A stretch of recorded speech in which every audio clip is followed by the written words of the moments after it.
A short time ago, the United States military began major combat operations in Iran.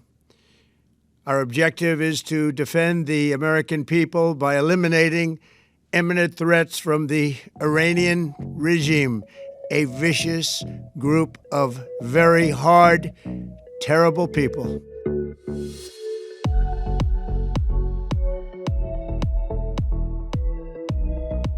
It's Wednesday, March 11th, 2026, and welcome back to GoodFellows, a Hoover Institution broadcast examining history, economics, and geopolitics. I'm Bill Whalen. I'm a Hoover Distinguished Policy Fellow, and I'll be your moderator today.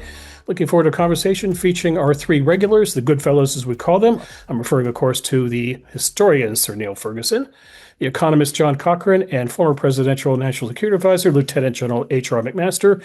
Neil, John, and H.R. are all Hoover Senior Fellows. So, gentlemen, be on your best behavior today because we are joined by the boss. I'm referring, of course, to the director of the Hoover Institution, former Presidential National Security Advisor, former U.S. Secretary of State, Condoleezza Rice. Condi, great to see you. Great to be with you.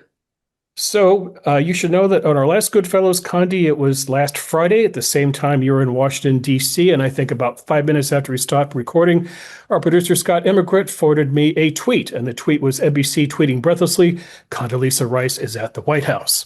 And about 10 minutes later, NBC tweeting, it's for college sports. But then Twitter erupted yet again after that, X erupted after that, Condi, because you were seen walking off with the president and his chief of staff, Susie Wiles. So we could either start the show by you telling us what you told the president, but I imagine that's probably off the record.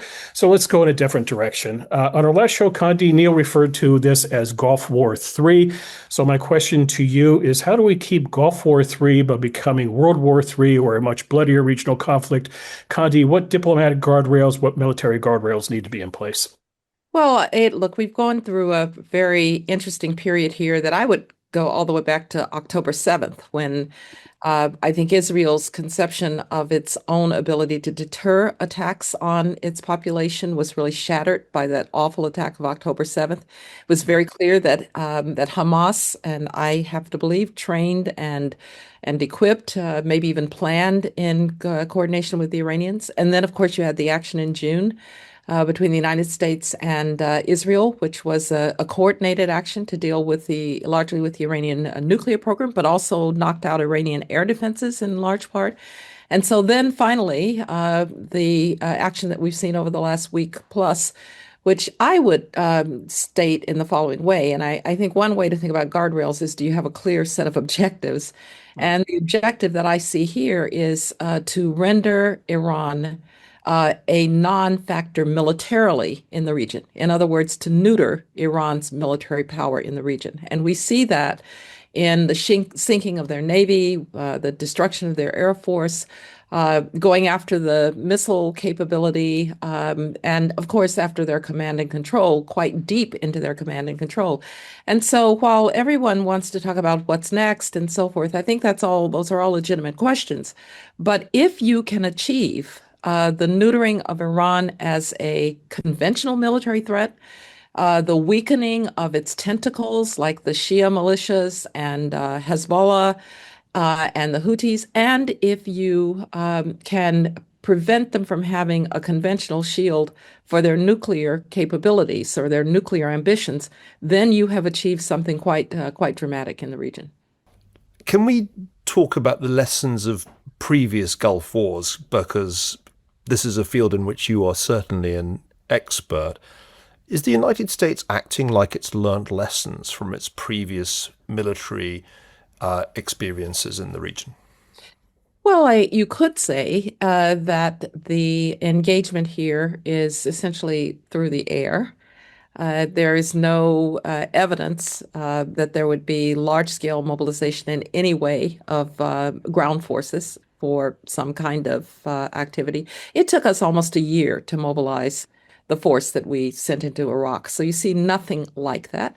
And perhaps the president's words about this, that he doesn't intend to have American ground forces in the mold of a large-scale presence, even though he won't rule out ground forces, as HR would tell you, there are all kinds of ground forces. Not all of them have to be division size detachments. But yes, maybe there is a sense that you destroy the military capability. Now, I will say, and it goes back to the question Bill asked, there was a little bit of confusion about the regime change aspect of this because it's very hard to change a regime from the air. And it is also very hard to shape the politics afterwards from the air. And so the first lines about giving the Iranian people an opportunity to reclaim their future, that's fine.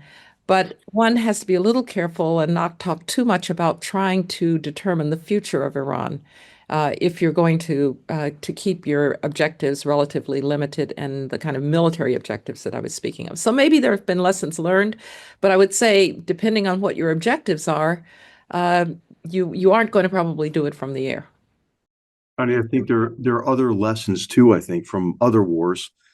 Certainly, the kind of land forces you could employ were those we employed in the opening campaign in Afghanistan at the end of 2001, beginning of 2002. If, for example, the president decided to support opposition groups, arm those opposition groups, empower them with air power, you could see scenarios in which there are some uprisings, for example. The regime tries to repress them. The U.S. strikes in support of those who are rising up and provides some armed capability to take over parts of the country over time. I think that is an option.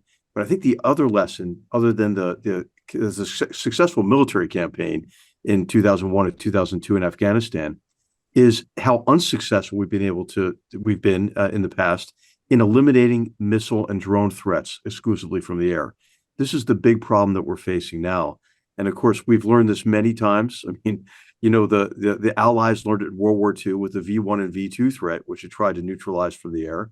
We learned it again in the Gulf War in '91 with the Scud missile threat toward Israel, and had to employ special operations forces, special forces to roam the desert to identify them on the ground. Israel learned that lesson in the 2006 war in Lebanon when they tried to deal with that threat from Hezbollah exclusively from the air. So it's going to be a tough mission, I think. I think our forces have done extraordinarily well in dramatically reducing the launchers and the missiles and the drones. But it's just a tough mission, especially when facing kind of the opening of the Strait of Hormuz. And I wonder what your thoughts are on that and on the economic ramifications of what now looks like it's going to have to be an extended campaign. I think you just lit John's eyes when you talked about the economic ramifications, but let me start with each of those. I think in a country that is 90 plus million people, twice the size of Texas, when one starts talking about supporting opposition, particularly ethnic opposition, that's a big idea. And particularly some of the stories that were running around about let's arm the Kurds or let's have the Kurds come in from Iraq, I'm not sure you want to go there because you then bring Turkish interest in important ways. I'm not sure about arming Azeri.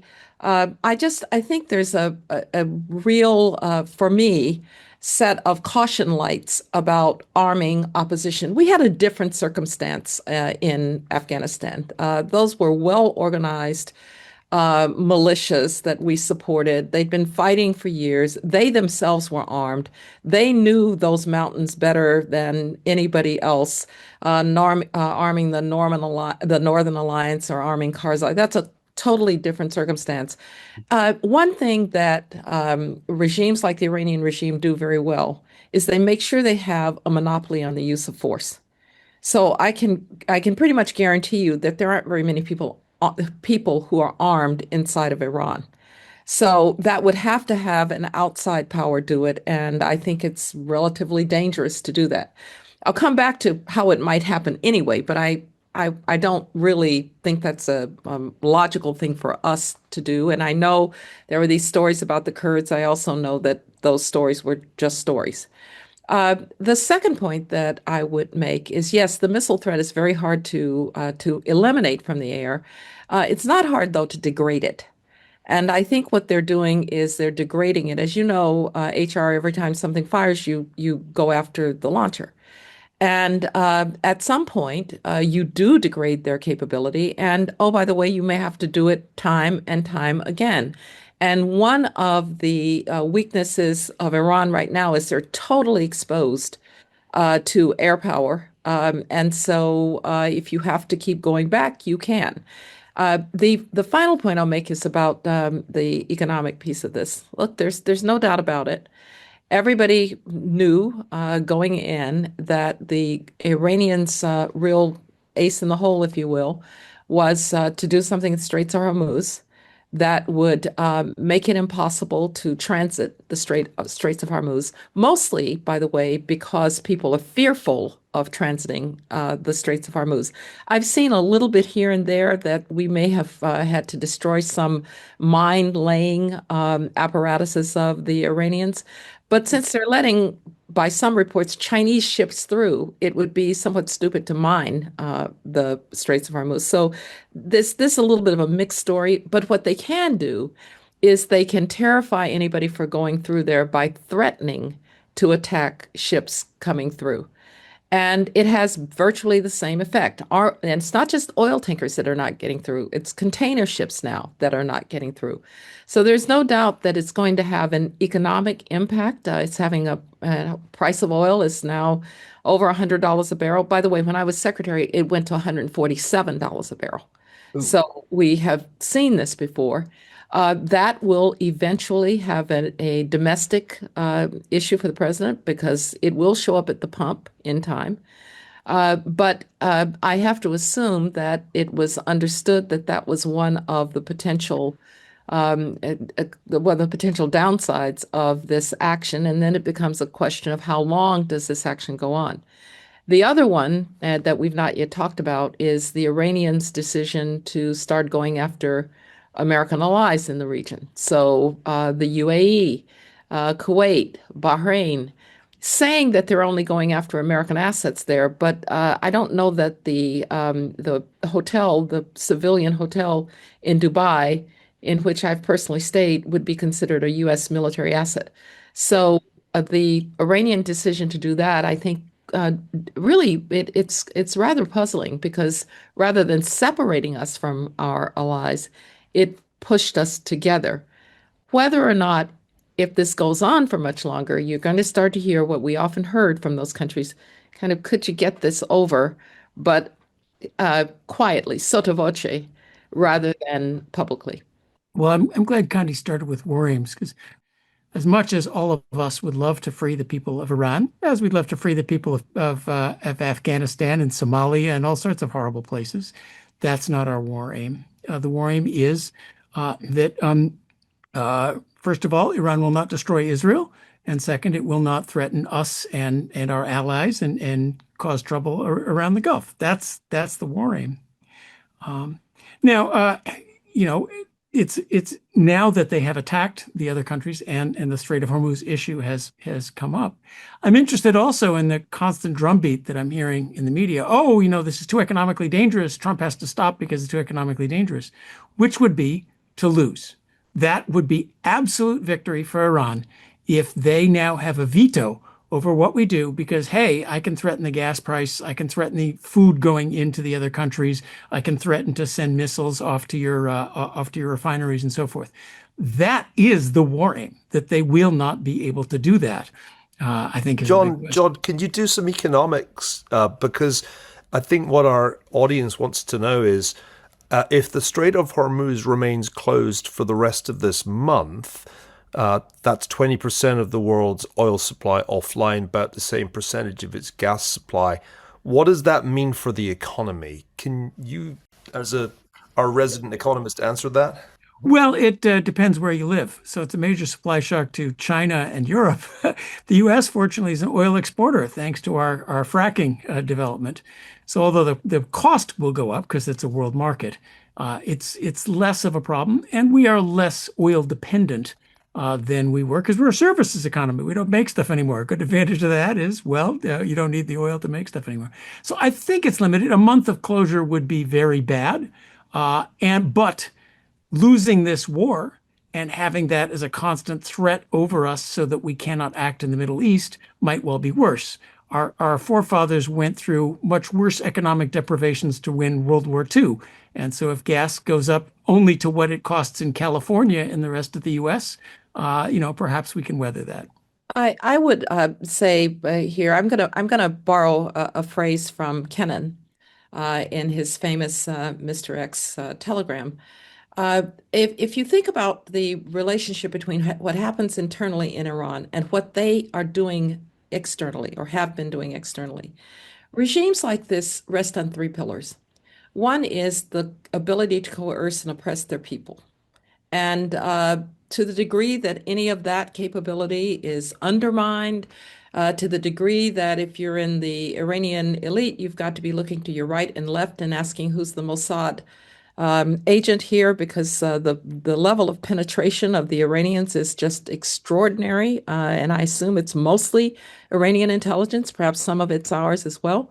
So the first is the coercion. The second is this myth of Iran as being able to unite the Shia, being able to spread the Islamic revolution. Remember, this is the Islamic Republic of Iran. This is not just about Iran. This is about a messianic duty of Iranians to do things outside of their borders. And if that myth is also exploded, then you have the third question, which is, even if this regime looks stable now, sometimes these regimes look stable until they're not. And so what is going on inside when Ayatollah Jr. Was not announced for several days because our Iran specialists will tell you a lot of people didn't think hereditary Ayatollahism was a good idea. And so is he really popular? Does he have a base? What do the IRGC people, who are apparently 40% of the Iranian economy, if the Iranian economy is becoming zero, 40% of zero is zero. What do they think of their circumstances? And so I don't think you have to look to people in the streets to say that there are a lot of tensions within this regime that may come to play. And whatever we do, I hope we keep pressing for maximum pressure on this regime. One of the really big mistakes of the Biden administration was returning that money to the Iranians, because we know what they did with it. They didn't relieve the economic plight of their own people. They started funding Hezbollah again. They funded Hamas. And by the way, found out because somebody leaked the budget. And so if you keep maximum pressure on this regime, borrowing from Kennan, do you want to deny them the easy course of external expansion until they have to turn to deal with their own internal contradictions? And this regime is one big internal contradiction. It is unpopular. It may well be unstable. It is deeply penetrated by its enemy, Israel. And so maybe it takes some time, but I wouldn't just write that the Iranian regime has, quote, survived this. We will see. We will see in the future. One final point to John's point about the economic consequences. Look, I'm quite sure, having been in these circumstances, as you have too, HR, there are people in the economic side of the government who are saying, when's this going to be over? When's this going to be over? Why doesn't CENTCOM tell us how many more targets they have? How many more days is this going to take? And CENTCOM's undoubtedly coming back and saying, this was a target-rich environment. We have some work still to do. And those tensions will continue, and the president will eventually have to decide. But I heard a very senior diplomat say the other day something I very much agree with. And this senior diplomat said, by the way, he didn't particularly initially support doing this, but now he hopes they don't stop too soon. And I do think the point about making sure that the military aims are met is extremely important.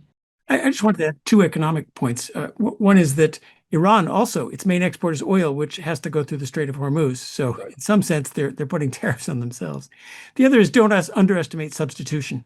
Back in 1979, Saudi Arabia was the main, and OPEC was the main source of oil, and there wasn't any others. But there's all sorts of oil all over the place, and the supply curve of oil is pretty darn flat. So if this lasts a while, there's a whole bunches of wells in West Texas that can get turned on that weren't really efficient at current prices. There's a lot of the North Sea that can get turned on that really isn't efficient at current prices. So I think that will buffer us as well. I hesitate to disagree with John on this. Oh, no, you know more about it than I do, I think. Well, I agree with Condi about the regime.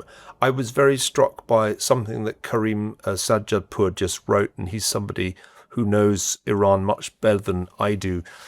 He said it's a little bit like the Iranian Kim Jong-un, that the regime is actually more radical than it was under Mojtaba Khamenei's father. But it seems to me that's not the right analogy. This is more like the bunker in 1945, if Hitler had had a son. There might have been a brief period when that son was said to be in charge of the Third Reich, but brief is the operative word. The man has a price on his head, and as Condi rightly said, the Israelis probably have a pretty good idea of where he's hiding out. So I don't think this iteration of the Islamic Republic has a very long shelf life, though heaven knows what comes after that. But John, on the economics, I think when you see oil prices up 20, 30%, and as we speak, an oil tanker ablaze in the Strait of Hormuz, the insurers and the shippers are not coming back. The US Navy can't provide escort services. It's got other things to do. Nobody else wants to do them except the French when the war's over. Thanks, Emmanuel, for that. So I think the economic problem's very real. And the reason I think it's real is that if you have oil at this price, it feeds into inflation pretty fast through the gas price. And with the American public more exercised about affordability than almost any other topic, and the midterms bearing down on Republican candidates, this is a problem, and we shouldn't understate it. Even if the regime is in its death throes, which I think it is, as Condi says, I think the economic shock is already a big one, and the longer this strait remains closed, the bigger the shock is going to be. Well, you mentioned a political shock of gas prices, which I grant you, but I'm still betting on the forces of substitution, other forms of supply, stockpiles and so forth to get us through it, even a month or two, but we'll see. I would just also make a point about the political shock. There is going to be a difficult midterm for the party and for the president anyway. If this had never happened, there was going to be.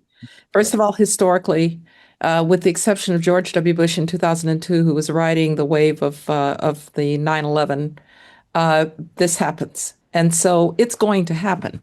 It may be a question of degree. Maybe there will be, the American public will take more out on Republican candidates as a result. But I do think we have to recognize that there's a larger issue here. Which is we have been at war with this regime for 47 years, or they have been at war with us for 47 years. And when people say, well, we should wait until they were an imminent threat, these people, Bob Gates was the note taker for Zbig Brzezinski when Carter sent Brzezinski to meet the regime, and after they came to power. And Brzezinski said to them, "We'll recognize you." They said, "Give us the Shah," who was undergoing medical treatment in the United States. This is the meeting in Algeria between. This is a meeting in Algeria. Yeah. Brzezinski said, "Americans don't do that." And 3 days later, they sacked our embassy and kept our diplomats for 444 days. Their tentacles, Hezbollah, killed 241 Marines in Lebanon. They have a price on the head of the President of the United States, former presidents of the United States, former secretaries of state.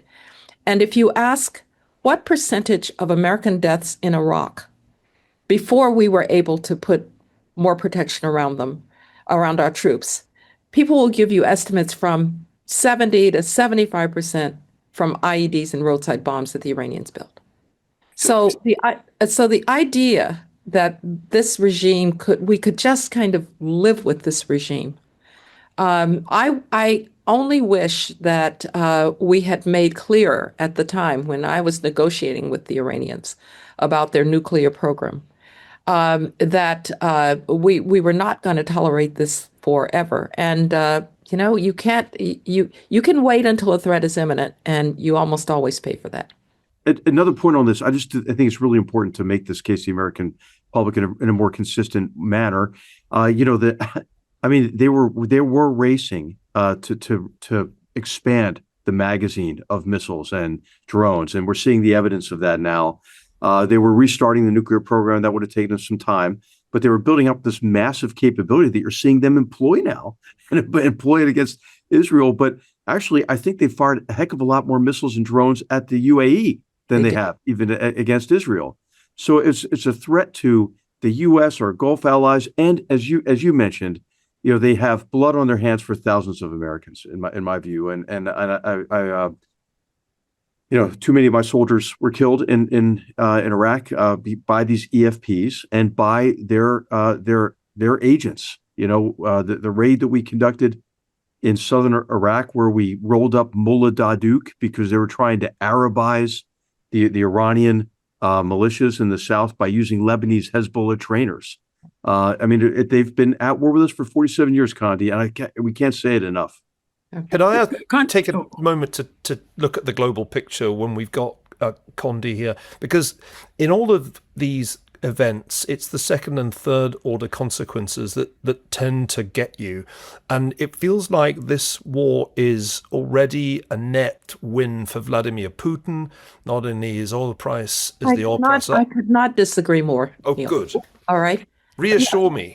For a short period of time, he will have a higher price of oil. 30% of his refining capability, by the way, is gone thanks to the Ukrainians. And he's going to fund this war a little bit better than he would have funded it before with an economy that's collapsing anyway. But think about the broader strategic picture. It's been a really bad couple of months, actually almost a year if you're Vladimir Putin. Your friend Bashar al-Assad is someplace in exile, and your bases in Syria are gone. Your friend Maduro is in an American jail, and your Cuban henchmen are being sent back to Cuba, which, oh, by the way, is itself in near collapse.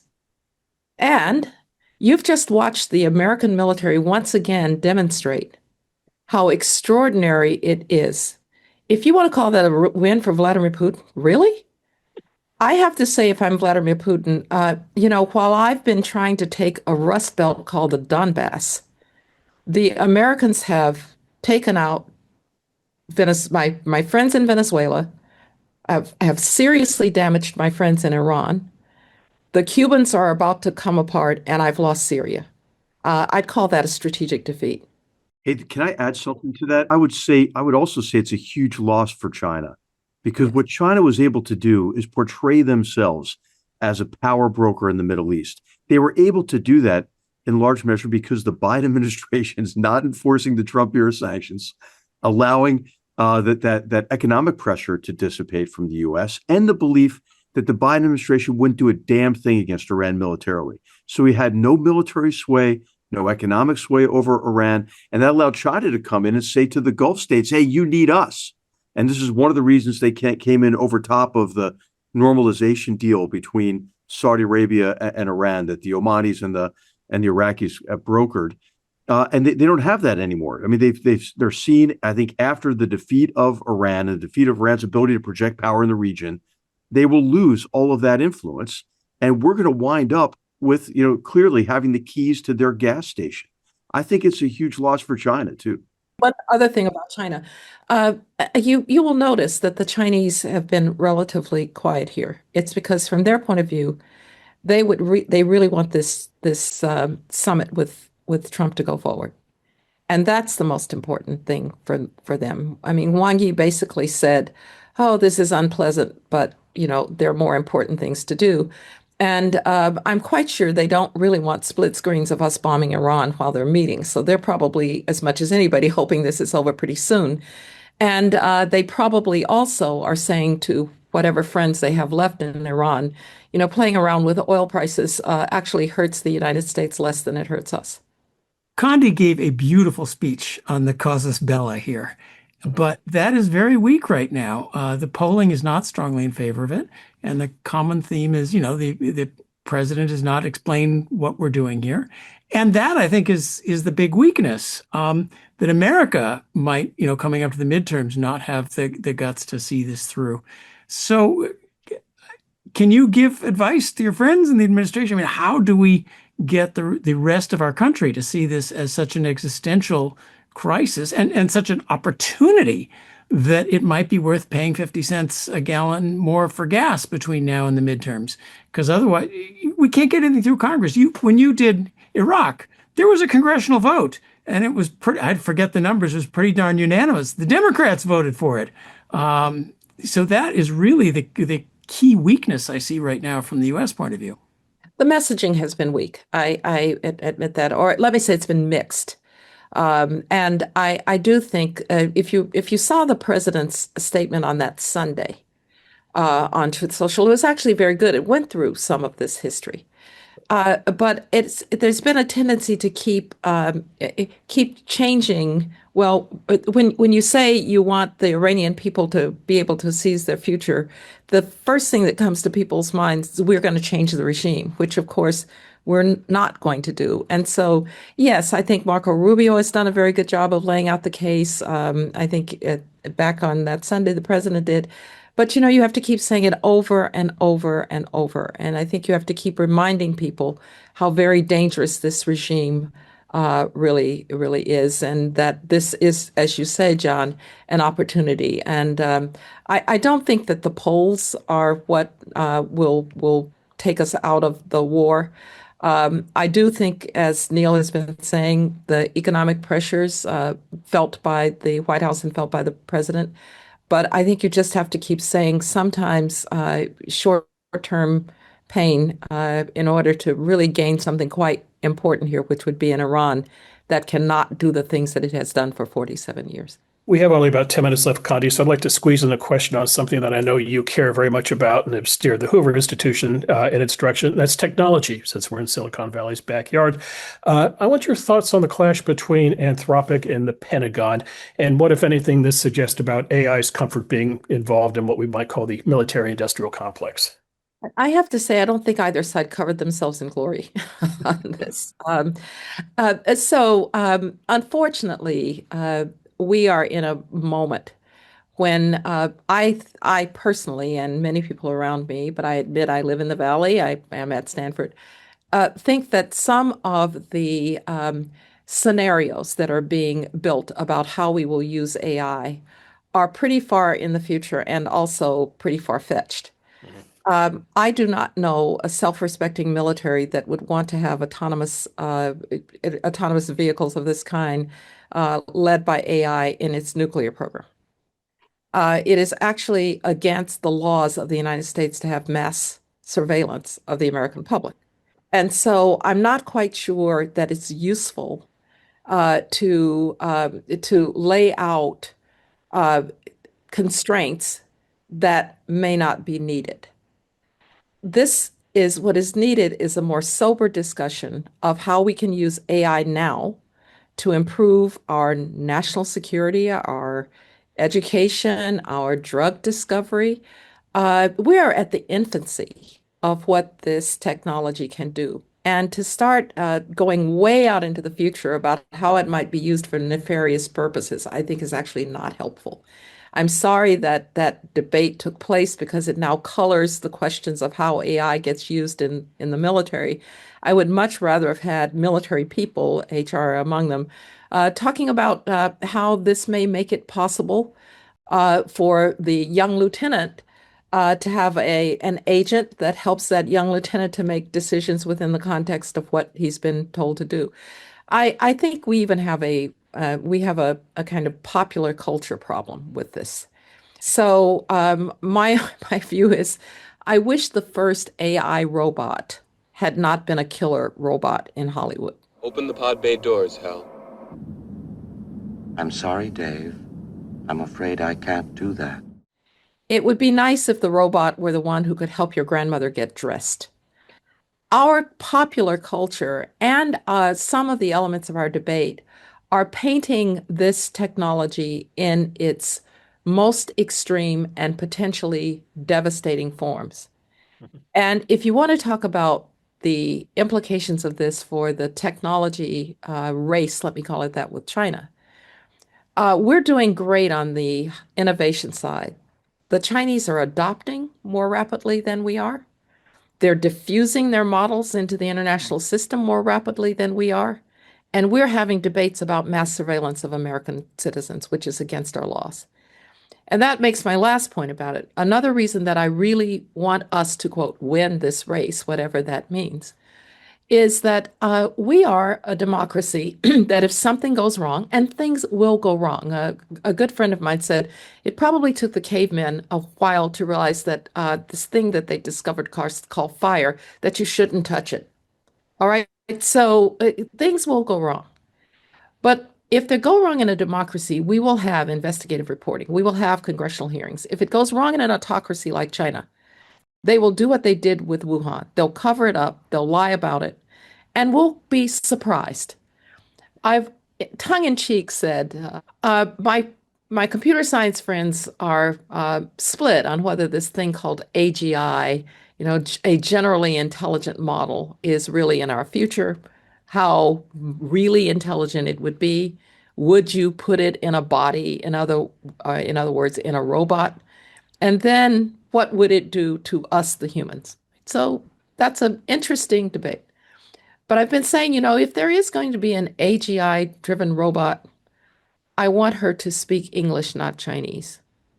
And to me, that's the most important part of this. That's why I think continuing American innovation, pushing American innovation, not getting too caught up in what the really bad future could be, is also an important national security imperative. Yeah, I would just agree with that and say, really the technology is neutral. It's really how the user uses it, and we have, we have oversight processes. We have the rule of land warfare that we follow in the Army. We are bound in terms of executive authority and the use of AI by the oversight of the Congress, a review of the judiciary. We don't have mass surveillance in our country. So I just think in many ways it was a debate about a non-issue in terms of how the U.S. government employs the technology. And as Connie's alluded to, if you have a technology that is competitive in nature, like AI is, especially AI as applied to warfare, and you want rules for this technology, you need all parties to that competition to sign up for the rules. And hey, even if China signs up for the rules, they're just going to lie about it anyway. So I think it's really important for us not to constrain the development of these technologies and to recognize that we have processes in place to help ensure the legal and ethical and moral application of the technology.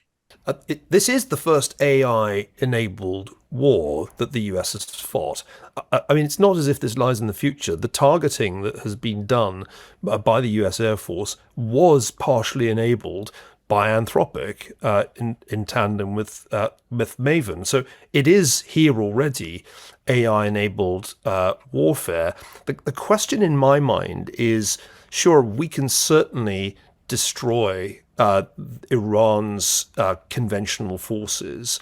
But the one thing that I'm worried about is what the Chinese are learning as they watch us do this. There is a Chinese naval vessel gathering data not far from the war zone. The one thing that I learnt last week in conversation with a very senior American military officer was that they're certainly monitoring the depletion of our stocks of precision missiles. Those can be fired off in a couple of weeks. It takes many, many months to replace some categories of these weapons.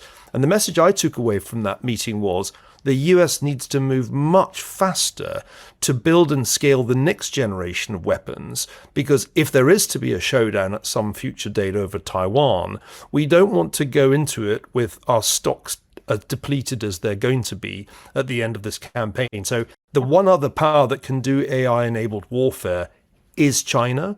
And China is surely watching our performance carefully, both in terms of how we do it and how quickly we run down our stocks of weapons. Is that a concern, Condi? Well, look, there's no doubt that they're watching. We watch every time somebody is doing. Every time there's a war, your adversaries will watch. So there's nothing new about that. I'm sure that goes back centuries and centuries and centuries. So that's fine. I just want to say one thing about AI-enabled warfare and the point that I made about way into the future. There is no more conservative organization that I've ever dealt with than the American military, right?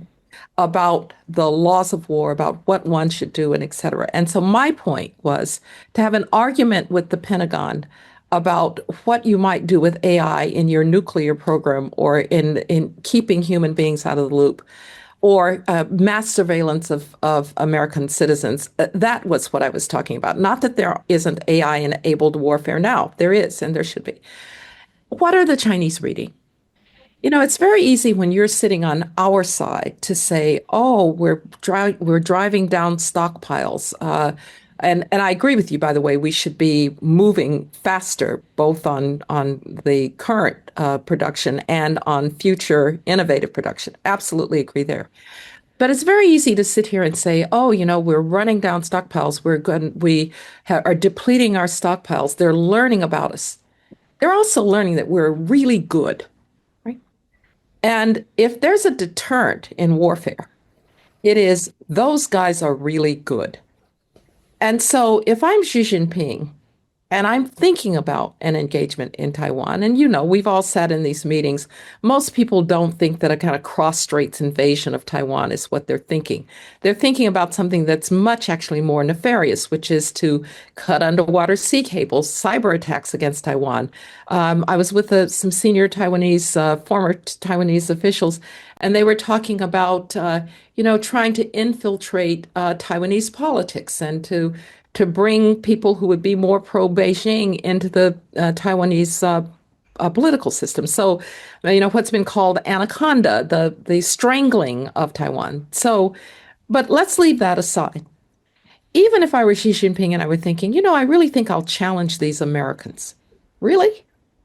I've just decided that even the military officer who I apparently went to kindergarten with is not loyal. And I have imprisoned him on charges of sharing nuclear secrets with the Americans. And this has happened multiple times now in recent months and the last year with Xi Jinping. So if that's the military that he wants to send against an American military that he has just watched, not only destroying Iran's military capability, but having found Maduro in the middle of the night and whisked him away to an American prison, I think we're actually reinforcing deterrence, not undermining it. And he's watched us adapting. He's watched our defense systems and the Russian and Chinese air defense systems. He's watched us learn to shoot down drones quickly. He's watched the big improvements in drones. And to your AI point, nobody is worried about Europe's AI. They're the ones with all the rules to make sure it's not dangerous. And that there's a larger question of regulating AI. There's just no case that this has to be regulated preemptively, that before Orville Wright can take off in the 1903 Flyer, he needs to present the 737 maintenance manual already done. This is one, even technologically, you can see the problems and you can fix the problems. All right, we have to go. Our secretary's time is coming up, but Condi, in deference to your vast knowledge of football, let me ask the following exit question, and it has to do with armchair quarterbacking, hawkish armchair quarterbacking, if you will. I've seen suggestions that we should seize Karg Island and cut off Iran's oil flow. We should drop special forces inside Iran and seize the enriched uranium. So the question for the panel, are boots on the ground inevitable? HR, why don't you go first? Well, there already are boots on the ground. I mean, all those air defense weapon systems that you see operating in the Gulf, Right. Who's doing that? All the logistics infrastructure.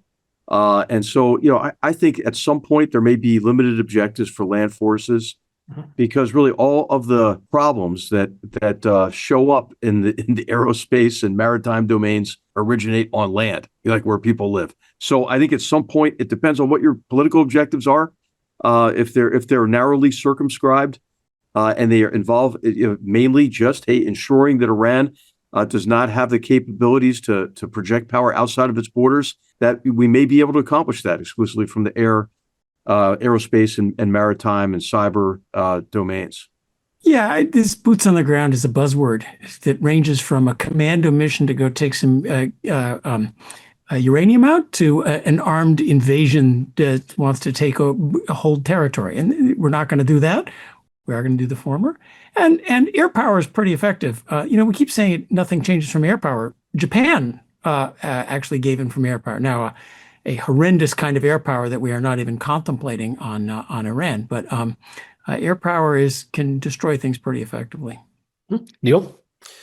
I agree with HR. There are already boots on the ground. I'd be amazed if General Kane wasn't making considerable use already of special forces. The president has a big decision to take, and he has to take it soon. And that decision is whether to scale up the special forces presence to try and ensure that the Strait of Hormuz is navigable. And that is going to be one of the key decisions of the coming days. It's the risky option in some ways because there's bound to be talk about mission creep. But I think if he doesn't do it, there's a risk that the Strait of Hormuz is too dangerous to reopen, and then the economic costs start to become a major problem. So this is a key moment. It's the right question to ask. It's not like the 82nd Airborne, it's not 2003, but I think it might have to be scaled up significantly to deal with the problem of drones and potentially mines in the Strait. I would just close by saying, yes, there may be some reasons for exactly the kinds of things that HR and Neil are talking about. I do think the administration did a very, very good thing. They did not say this was going to be cost-free. In terms of American lives, I think they made very clear that they understood that as sad as it is, we may lose some people. And I appreciate that because sometimes it's a little easier to just consider that warfare is really just something that is pretty clean and you get in and you get out. And so I appreciated that. I just want to say one thing in closing about the highly enriched uranium, the 60% grade we believe that they have. Yes, I would love to be able to get the 60% highly enriched uranium out, but it has to get to 90% in order to be weapons grade. One has to be able to spin centrifuges and do it in order. I know the Iranian program inside out because I negotiated about it.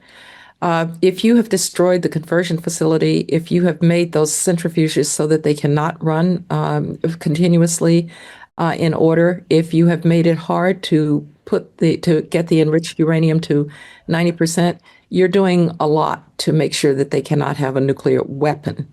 They may have some nuclear capability, but that they don't have a weapon. You have to have fuel, you have to have a bomb design, and you have to have delivery vehicles. And so every time we mow down one of these conversion facilities, we don't just set them back. We make sure that for some time they cannot realize their nuclear ambitions, which are, and probably will be for a long time, a part of this regime's playbook. But as long as we keep them bottled up in Tehran, unable to build a nuclear weapon and unable to threaten in a large way to spread the Islamic Revolution, we've achieved a lot. Condi, we'll leave it there. I think I can speak on behalf of my colleagues in saying how much we deeply love having you as our director. It is truly an honor to be associated with you. And of course, your infinite patience in dealing with we crazy fellows. Great to be with you. Okay, enjoy Augusta. Thank you. And now on to the lightning round.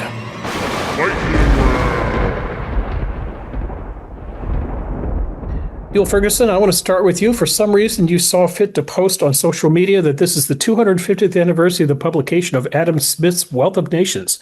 What possessed you to do that? Well, I know we have a lot to celebrate this year, but it's not a coincidence that The Wealth of Nations was published in March of 1776, a little bit before the Declaration of Independence, July 4th the same year. I went up to Edinburgh to hear my good friend Ambisa Moyo give a lecture about the significance of Smith's great work. And I observed on the occasion that the connections between the Scottish Enlightenment and the American Republic are much, much more important than is generally realized. And Smith deserves credit, because if you read The Wealth of Nations, you'll see that he's very sympathetic to the American colonists in their complaints about government from London. So everybody who's celebrating the foundation of the Republic should also be celebrating Adam Smith's foundation of economics as a serious discipline. John, is he overrated or underrated, Adam Smith? You cannot overrate Adam Smith. This is, this is the Bible to what the Bible is to the Catholic Church. Adam Smith is to economists. If I could just take a minute, why is it so important? It is not from the benevolence of the butcher, the brewer, or the baker that we expect our dinner, but from their regard to their own self-interest. Greed is good. Well, greed is not bad. Or every individual neither intends to promote the public interest nor knows how much he is promoting it. He intends only his own gain, and in this, as in many other cases, is led by an invisible hand to promote an end which was no part of his intention. People following their own self-interest do public good. In England, Neil will fill us in. I'm amazed looking historically at how much economic restriction there was. Who could have what job, what you could do, what you could charge for it. Economic freedom, just a little bit of economic freedom, has made us immensely wealthy. It was the beginning of the Industrial Revolution, maybe $3,000 per capita GDP. We're now at 80. And life expectancy and child mortality. That idea, a little bit of economic freedom, is what made us wealthier. And the idea that we're still stuck, our ethics haven't, it's really an ethical book. It's a moral book saying that business and trying to make yourself better by serving your fellow, by providing products and maximizing your own profits is, in fact, socially beneficial. It's the move from a zero-sum society where I can only get richer by making you poorer to a positive-sum society. And we should celebrate, and rather than tax to death our billionaires. They have provided so much wonderful stuff. Freedom works. And really, that's the bottom line. And it goes with, one last point, it goes with the same vision of the Declaration of Independence. 250 years ago was a great year. That a social system that channels people's pursuit of their own self-interest, doesn't think that they're ever going to be, just wonderful, benevolent. That is a system that produces great freedom for all of us and great wealth. John, you just stumbled into the next question, which is file under the problems, which I wish I had, by the way. Bernie Sanders wants to levy a wealth tax on billionaires. In California, there may be a ballot initiative which would impose a 5% flat tax a one-time tax on billionaires as well. Good idea, John? You want to put the T-ball right here and watch me go after it. I mean, I think all of us see how terrible an idea this is. Get rid of the rich, either through the guillotine or the tax, has been an answer to a question for hundreds of years. This is not only not going to raise any revenue for California, the billionaires are already leaving and taking their businesses with them. Don't tax capital. Don't tax the product of people investing in great businesses, producing great products for us. That's the society we live in, and it's just immensely destructive and counterproductive. And Neil, affordability, is that what's driving this? Well, affordability is interesting because it's the thing that the pollsters find the public cares most about, and it's the biggest political headache for Republican candidates ahead of the midterms. I think when the public hears affordability, it does mean something different from what John's profession means when they talk about inflation. Because the profession of economists likes to talk about core PCE inflation, and they look at the year-on-year percentage change, and as long as the percentage change kind of stays constant, economics declares victory. The public has a completely different conception. If prices went up, as they did significantly in the period after the pandemic, they'd like them to come down. And they don't focus on the core measure. They focus on the things it excludes. They focus a lot on energy. They focus a lot on food. That's why affordability is going to become even more of an issue when gas prices rise, which they will quickly. It'll be in the next month's data. That's how fast crude oil prices translate into prices at the pump. HR, I've not forgotten about you. The Academy Awards are this weekend. Question, are you and the lovely Katie McMaster holding a party? Are you going to watch it together? Do you even care about the Oscars? I'm not going to watch it all, Bill. I'll watch maybe some of the coverage afterwards.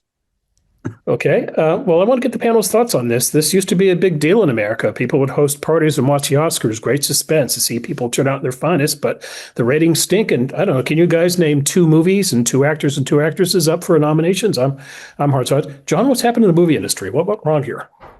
Well, what happened to the play industry? I mean, the movie industry has been substituted for by all sorts of other electronic entertainments on your tablet. So it's just not culturally important anymore, in my view. But I don't watch movies. Oscar night and Super Bowl night are great for me and Beth because we can go out and go to a really nice dinner at an uncrowded restaurant. And Neil, I'll give you the last word here. How insufferable will the politicizing be at the Oscars? And maybe also compare BAFTA versus the Oscars. Is the British version as insufferable as the American version? Equally, possibly more so. There are few sights more despicable than actors and actresses virtue signaling. Hollywood went woke and is going broke. It's quite hard to change that because everyone connected with the movies is wildly to the left. The champagne socialism is rampant. And John's right. Other forms of entertainment have displaced going to the movies, just as going to the movies displaced going to vaudeville shows. Games are a much, much bigger business now than movies. I don't play games, never have done, but I know when I watch my children's generation that they play games rather than going to the movies. So the Oscars is just irrelevant. I couldn't care less who wins an Oscar. The movies are all dreadful. They've been steadily more insulting to the intelligence with every passing year of my life. And we already said in a previous episode that Robert Duvall had this right, but let's say it again. Duvall's generation of actors, certainly he looked down on actors and actresses doing politics, and he was dead right about that. My favorite portrayal of an Oscar speech is the South Park portrayal of George Clooney's acceptance speech years ago. And he's talking and a cloud of smug rolls out over the audience. And then for several episodes, they follow like the weather, the cloud of smug moving across the United States. We are a little bit out of touch in Hollywood rights when it wasn't really popular. We talked about AIDS when it was just being whispered. Fantastic. Oscars for South Park, yeah. That might be the solution. Instead of 3 hours of Oscars, just 3 hours of South Park. Oh, yeah. I'll take South Park over the Oscars all day long. All right, gentlemen, as always, a great conversation. Thanks a lot. On behalf of the GoodFellows, Sir Niall Ferguson, John Cochrane, H.R. McMaster, our guest today, Condoleezza Rice, we hope you enjoyed the conversation. Till next time, take care, and thanks again for watching. If you enjoyed this show and are interested in watching more content featuring H.R. McMaster, watch Battlegrounds, also available at hoover.org.